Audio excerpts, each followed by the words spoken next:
In the high-stakes world of digital cinematography, there is one camera that changed the rules of the game for everyone from indie filmmakers to Netflix documentary crews. That camera was the Sony FX3. When it dropped in 2021, it was a disruptor. A pocket-sized powerhouse that basically put a Venice sensor into a body that could fit on a consumer drone. But as we sit here in February 2026, the industry has reached a breaking point. The competition isn't just catching up, they are surrounding the castle.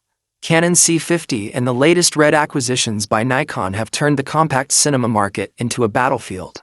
The Sony FX3 Mark II is no longer a maybe. As we speak, production-ready prototypes are reportedly being field-tested on sets in Los Angeles and London under strict non-disclosure agreements. We aren't just looking at a spec bump, we are looking at a total reimagining of what a compact cinema tool should be. We're talking about 6K open-gate recording, a brand new 24-megapixel stack sensor with dual-layer transistors, and the possible inclusion of a global shutter that would effectively kill the concept of rolling shutter forever. Today, we are going deeper than any other breakdown on the internet. We are peeling back the layers of Sony's 2026 roadmap.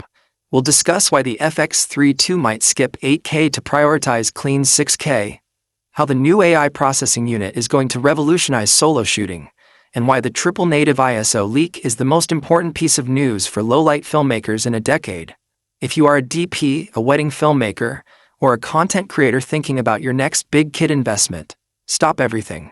Do not buy a camera until you hear this. This is the roadmap for the Sony FX3 II, and it is designed to take over the industry once again. Let's start with the brain of this new beast, the sensor. For 5 years, the 12-megapixel sensor in the FX3 was the gold standard for low-light performance. But in 2026, 12 megapixels is becoming a liability. Clients want 4K delivery with room to crop, and social media needs vertical extractions from horizontal frames.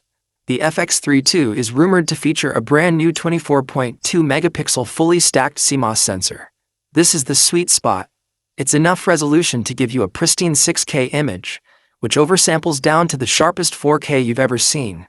But it's not so many pixels that it ruins that legendary low-light Sony magic. But the real secret isn't just the megapixel count. It's the architecture. We're hearing reports of dual-layer transistor technology.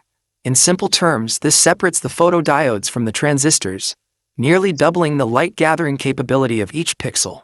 This leads us to the most exciting leak of 2026, triple native ISO.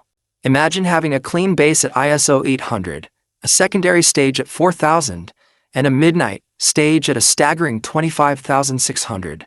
For documentary filmmakers shooting in the dark or wedding shooters in dim ballrooms, this makes the FX3 II essentially a night vision camera that produces cinema-grade files.